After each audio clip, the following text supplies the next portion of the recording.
Hey folks, we're back with the part 2 of this video on the value storing deck profile, and actually we'll go through something that like normally people don't go through.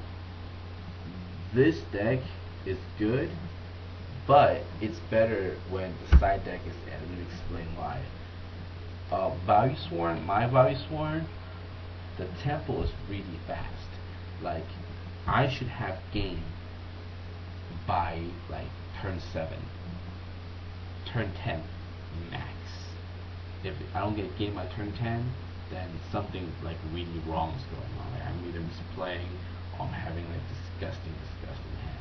So normally and a lot of times it's game by turn 7.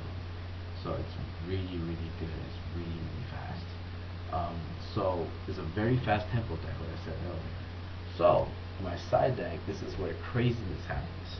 I have this 1, 2, 3, 4, 5, 6, 7, 8. That's right. This is craziness. And why this is craziness and it works is because of this. This is French Twilight. So if I take all the value stuff, the card destruction, the burial, all the 3 value, 3 circles, stuff, all of them now, stick all this in, boom, it's completely new deck. And not only that, the play style is completely different.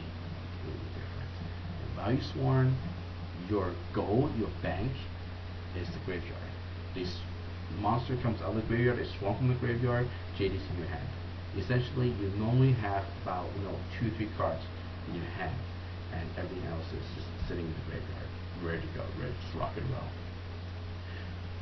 This deck, everything sits in your hand, and that means if it's so release you, so whatever, because of Draconia. You have like 5, 6 cards in your hand, they so release you, so whatever, drop Draconia, run them over, steal their monster, So this is about control, slow play.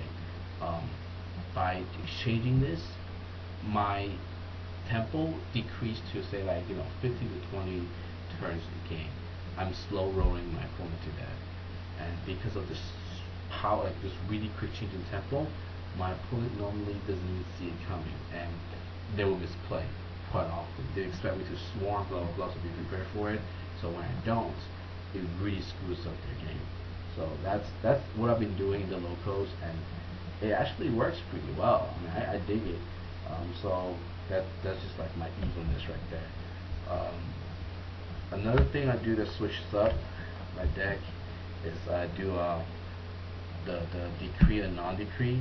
So if I throw in decrees, so it's like 2 decrees, add fairy wind. They can actually be not decrees, so I don't know if that's slightly one or not. I actually throw this into and just take out all my traps. And what that would do is for the Blackwing deck, that will stop my opponent's threatening roars, bottomless trench or mirror force, and just swarm attack for game. So it changes the game a little bit by eliminating all traps, but by having another one of this, I can kind of eliminate my need for beckoning. It's not as good, but it still works. It still works. Against other light sworn, I should have these in. So I'll just replace against light sworn, I'll just take out everything of the Blackwings, replace all the control stuff I showed earlier, and but instead of the 2 Chaos Sorcerer, I just put 2 Cactus. So again, it's very slow, but still a very control format.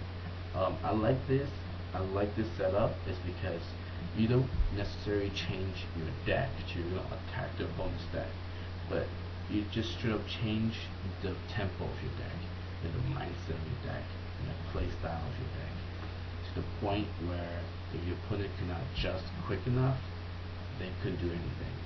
So that's it. That's how I play Yu-Gi-Oh! Well, this is how I play Yu-Gi-Oh! Right now. And I'm taking this thing to SJC, like I said, and I'll tell you guys what happens if it flies or dies. So I'll talk to you guys later, YouTube.